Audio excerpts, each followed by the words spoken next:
Hello friends, welcome to Lakshmi kitchen. આજે હું તમારા માટે લઈને આવી છું એકદમ રેસ્ટોરન્ટ સ્ટાઇલ દાલ મખનીની રેસીપી. આ દાળ એકદમ ફ્લેવરફુલ અને રીચ બને છે. આ જે દાળ છે એ નોર્મલ દાળ કરતાં એકદમ અલગ છે, તો પણ બહુ જ ટેસ્ટી બને છે. તો ચાલો બનાવી લઈએ રેસ્ટોરન્ટ સ્ટાઇલ દાલ મખની. દાલ મખની બનાવવા માટે આ રીતે જે આખા અડદ આવે છે એ લઈશું. અહીંયા મેં 1 કપ આખા અડદ લીધા છે, એને આપણે એક બાઉલમાં ઉમેરી દઈશું. સાથે જ આપણે 1/4 કપ રાજમા લઈશું. જો તમારી પાસે રાજમા ના હોય તો તમારે એની જગ્યાએ 1/4 કપ જેટલી ચણાની દાળ લેવાની. આ બંનેને આપણે 2 થી 3 વાર સારી રીતે પાણીથી ધોઈ લઈશું. પછી આ રીતે ઉપર સુધી પાણી ભરીને એને પલાળવાના છે. તો આપણે એને પૂરી રાત માટે કે પછી 7 થી 8 કલાક માટે પલળવા દઈશું. 8 કલાક પછી અડદ અને રાજમા સરસ રીતે પલળી ગયા છે. તો એમાંથી પાણી કાઢીને એને ફરીથી 2 થી 3 વાર હાથેથી મસળીને સારી રીતે ધોઈ લઈશું. ત્યાર પછી એને એક પ્રેશર કુકરમાં લઈ લઈશું અને એમાં 2 ગ્લાસ જેટલું પાણી ઉમેરી દઈએ. 6 થી 7 લસણની કળીઓ ઉમેરીશું. સ્વાદ મુજબ મીઠું, 1 ચમચી જેટલું કાશ્મીરી લાલ મરચું ઉમેરીશું અને અડધી ટીસ્પૂન જેટલી હળદર ઉમેરી મિક્સ કરી લઈશું. હવે પ્રેશર કુકરનું ઢાંકણ બંધ કરીને મીડિયમ ફ્લેમ પર 8 થી 9 વિસલ આવે ત્યાં સુધી થવા દઈશું. તો આખા અડદ અને રાજમાને બફાતા થોડી વાર લાગે છે, તો લગભગ મેં અહીંયા 8 વિસલ કરી લીધી છે. પછી જાતે જ એનું પ્રેશર નીકળી જાય પછી જ કુકરનું ઢાંકણ ખોલીશું.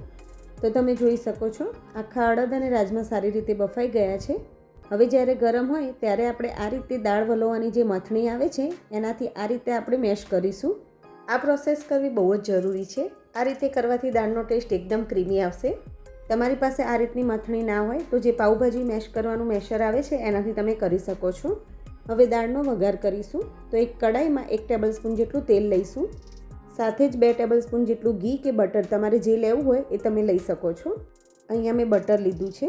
બટર ગરમ થાય એટલે એમાં આપણે 2 સૂકા લાલ મરચાં, 1 થી 2 જેટલા તમાલપત્ર અને 1 તજનો ટુકડો લઈશું અને અડધી ટીસ્પૂન જીરું ઉમેરી દઈશું.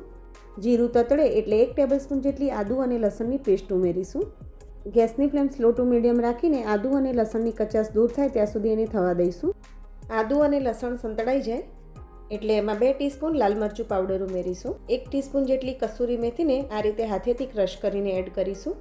સાથે જ 1 ટીસ્પૂન જેટલો કિચન કિંગ મસાલો નાખી મિક્સ કરી લઈએ. અહીંયા મેં અડદ અને રાજમાને બાફતી વખત હળદર એડ કરી હતી, એટલે અત્યારે એડ નથી કરી. મસાલા સરસ સંતળાઈ ગયા છે. હવે આની અંદર આપણે ટામેટાની પેસ્ટ ઉમેરીશું. તો અહીંયા મેં 3 ટામેટાની પેસ્ટ લીધી છે. તો ખાસ અહીંયા જે ટામેટામાં ખટાશ ઓછી હોય એવા ટામેટા તમારે લેવાના. એનાથી કલર અને ટેસ્ટ બંને એકદમ સરસ આવશે. ગેસની ફ્લેમ મીડિયમ રાખીને ટામેટાની પેસ્ટને એકદમ સારી રીતે સાતળવાની છે. તો લગભગ એને સંતળાતા 4 થી 5 મિનિટ જેવું થશે. હવે અહીંયા આપણે ટામેટા જલ્દી કૂક થઈ જાય એના માટે આપણે થોડું મીઠું ઉમેરીશું. મીઠું અહીંયા આપણે ગ્રેવીના ભાગનું જ ઉમેરીશું, કેમ કે અડદને બાફતી વખત પણ આપણે મીઠું ઉમેર્યું છે અને બટરમાં પણ મીઠું હોય છે. તો અહીંયા 5 મિનિટમાં તમે જોઈ શકો છો એકદમ સારી રીતે ટામેટાની પેસ્ટ સંતળાઈ ગઈ છે. હવે આ સ્ટેજ ઉપર આપણે બાફેલી દાળ ઉમેરી ગ્રેવી સાથે સારી રીતે મિક્સ કરી લઈશું. હવે અહીંયા દાળને તમારે કેટલી પાતળી રાખવી છે એ પ્રમાણે પાણી ઉમેરવાનું અને દાળને તમારે સ્લો ફ્લેમ પર 30 થી 40 મિનિટ જેવું ઉકળવા દેવાની છે. જેટલી દાળ સારી રીતે ઉકળશે એટલો જ દાલ મખનીનો ટેસ્ટ સરસ આવશે. અહીંયા આપણે 1 કપ દૂધ ઉમેરીશું. દૂધ ઉમેરવાથી દાલ મખનીનો ટેસ્ટ એકદમ ક્રીમી આવે છે. તમારે દૂધ એડ ના કરવું હોય તો તમે એની જગ્યાએ પાણી ઉમેરી શકો છો.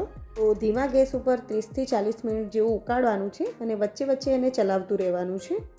તો લગભગ અહીંયા મેં 40 મિનિટ જેવું દાળને ઉકાળી દીધી છે. તમે જોઈ શકો છો કેટલી ઘટ થઈ ગઈ છે. હવે 1/4 કપ જેટલી ઘરની મલાઈ કે અમૂલનું ફ્રેશ ક્રીમ ઉમેરીશું. સાથે જ અડધી ટીસ્પૂન જેટલી કસૂરી મેથી અને 1 ટેબલસ્પૂન જેટલું બટર ઉમેરી મિક્સ કરી લઈશું. તો તમે જોઈ શકો છો દાલ મખની આપણી એકદમ ક્રીમી તૈયાર થઈ છે. થોડા લીલા ધાણા નાખી મિક્સ કરી લઈશું. તો ગરમા ગરમ દાળ મખનીને નાન સાથે સર્વ કરીશું. તમે સાદા પરાઠા કે જીરા રાઈસ સાથે પણ સર્વ કરી શકો છો.